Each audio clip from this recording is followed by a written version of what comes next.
السلام عليكم ورحمة الله. تخيل معايا مشهد من أكتر من 4500 سنة في قلب الصحراء المصرية الذهبية. الملك خوفو أكبر فرعون في عصره واقف وباصص للسماء، شايف نجم الشمال اللي روحه هتروح له بعد ما يموت عشان يعيش مع الآلهة للأبد على حسب معتقداتهم. الريح السخنة بتهفهف على وشه، والعمال والمهندسين قاعدين يشتغلوا زي النحل. آلاف الأيدي بتشيل الحجارة التقيلة دي، كل حجرة فيهم عايزة 20 واحد يشيلوها ويحطوها في مكانها بدقة زي الساعة السويسري. دي مش مجرد بناء، دي معجزة بجد. الهرم الأكبر في الجيزة أعظم حاجة اتبنت في التاريخ. الهرم ده مش بس مقبرة، لأ، دي قلعة أبدية معمولة عشان تحمي جثة خوفو وكنوزه من اللصوص ومن الزمن اللي بياكل كل حاجة. بس في سر واحد، سر خطير لازم يروح معاه للأبد، سر محدش يعرفه غيره، ومستخبي في ممرات محدش عارف مكانها. فهل نجح خوفو ياخد السر ده معاه للعالم التاني، ولا لسه مستخبي في الحجارة الضخمة دي؟ ده اللغز اللي حير العلماء والمغامرين لقرون طويلة، لغز الغرف السرية في الأهرامات. الأهرامات دي مش مجرد مباني حجر، دي زي صناديق الأسرار الضخمة. وحتى دلوقتي في عصر التكنولوجيا والعلم السؤال لسه زي ما هو، في غرف سرية في الأهرامات ولا لأ؟ لغز محدش لسه فكه. في الفيديو ده خلينا نغوص مع بعض جوه قلب الهرم الأكبر. هنحاول نكتشف الأسرار اللي شغلت العالم، ونشوف الأدلة اللي خلت العلماء يصدقوا إن في غرف مخفية. هنبص كمان إزاي التكنولوجيا الحديثة بتساعدنا نفك شفرة الأهرامات، وهنحاول نجاوب على السؤال إيه اللي ممكن يكون مستخبي جوه الغرف دي. كنوز، نصوص دينية، ولا أسرار هندسية تغير كل اللي نعرفه عن المصريين القدماء؟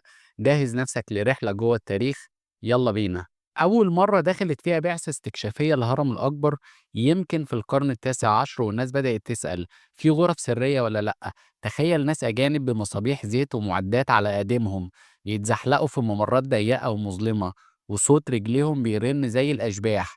المؤرخين القدماء زي هيرودوت اليوناني اللي عاش قبل الميلاد بكتير كتبوا عن الأسرار اللي بيخبيها الهرم، وعن اللصوص اللي كانوا بيحاولوا يسرقوا كنوز الفرعون. الإيمان بوجود غرف وممرات مخفية ما كانش كلام فاضي.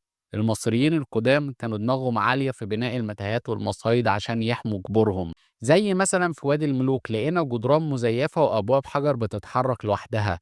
فالهرم الأكبر اللي هو أكبر منهم كلهم أكيد فيه حاجة أذكى.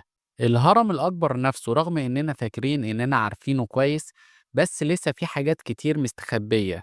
اللي زار الهرم يعرف الممرات الرئيسية اللي بتودي لغرفة الملك، اللي فيها التابوت الحجري الفاضي، وغرفة الملك اللي تحتها.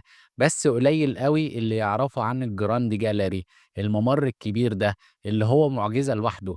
تخيل ممر طوله 47 متر وسقفه عالي يوصل ل 8 متر، مبني بحجارة زي السلم، كأنك بتصعد للسماء. الجاليري ده مش بس طريق للدفن، في ناس بتقول إنه كان للطقوس، يعني الكهنة كانوا بيشيلوا تمثال الفرعون هناك عشان روحه تطلع للنجوم.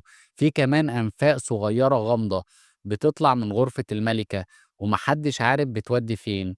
الأنفاق دي اللي اكتشفوها من أيام القرن التاسع عشر، دليل قوي إن في حاجة مستخبية ورا الجدران. يعني ممكن تكون دي مدخل لغرف لسه محدش شافها، مليانة كنوز أو نصوص سحرية تحمي الملك في العالم التاني. علماء كتير على مر الزمن كان عندهم نظريات، بعضها علمي والبعض زي أفلام المغامرات. في اللي قال إن الغرف السرية دي عشان يضحكوا على اللصوص، يعني يخلوهم يدوروا في متاهات فاضية. وفي اللي قال إنها ممكن تكون غرف للطقوس الدينية، زي تخزين أدوات التحنيط أو تماثيل الآلهة. وفي اللي راح بعيد وقال إنها ممكن تكون مخازن لكنوز لسه مدفونة، أو حتى غرف فيها علوم فلكية عن النجوم. بس النظريات دي كانت كلام في الهوا لحد ما العلم الحديث جه.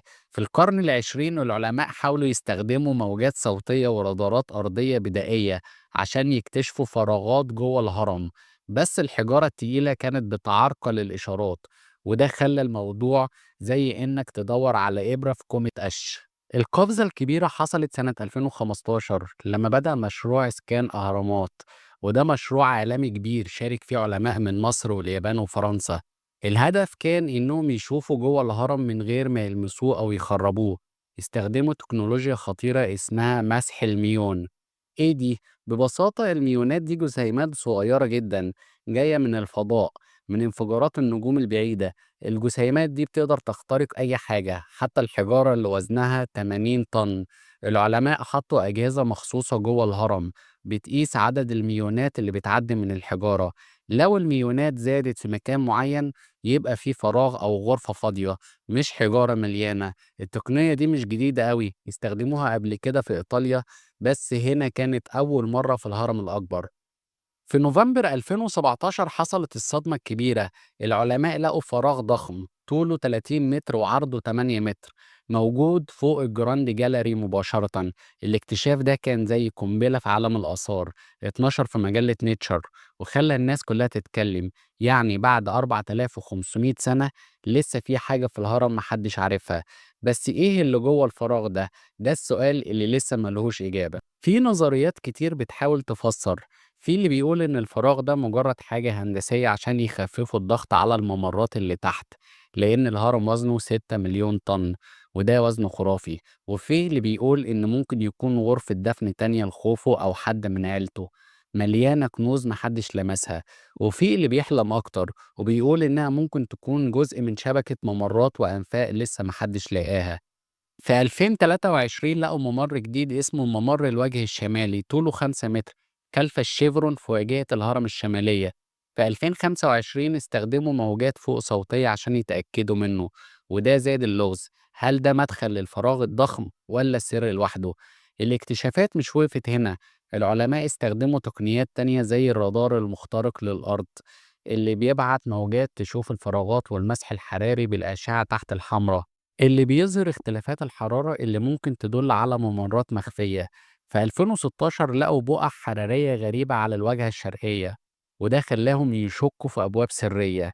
كمان روبوتات صغيرة زي دي جي اللي طوروه الإنجليز سنة 2002 دخلت الأنفاق الضيقة في غرفة الملكة ولقت باب حجري صغير 20 سنتي بس، وراه ممكن يكون ممر تاني. الباب ده لغز جوه لغز. الغرف السرية دي مش بس عن الكنوز، دي بحث عن المعرفة، عن ازاي المصريين القدماء فكروا في الحياة والموت وازاي بنوا الحاجات العجيبة دي. التحدي دلوقتي ازاي نوصل للغرفة دي من غير ما نخرب الهرم.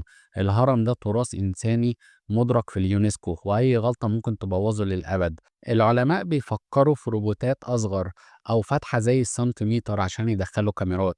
في يونيو 2025 أعلنوا عن بعثة جديدة بتستخدم الذكاء الاصطناعي عشان تحلل البيانات، بس كل ده لسه في الدراسة والقرار هيبقى حسب الأمان. في النهاية لغز الأهرامات ده مش قديم وخلص، ده لغز عايش بيتجدد كل يوم باكتشاف جديد. الهرم الأكبر زي كبسولة زمنية مليان أسرار مستنية المفتاح. يمكن قريب نشوف روبوت أو إنسان يدخل الغرفة دي ويكتشف حاجة تغير التاريخ. التاريخ مش بس بيتكتب في الكتب، ده بيكتشف كمان.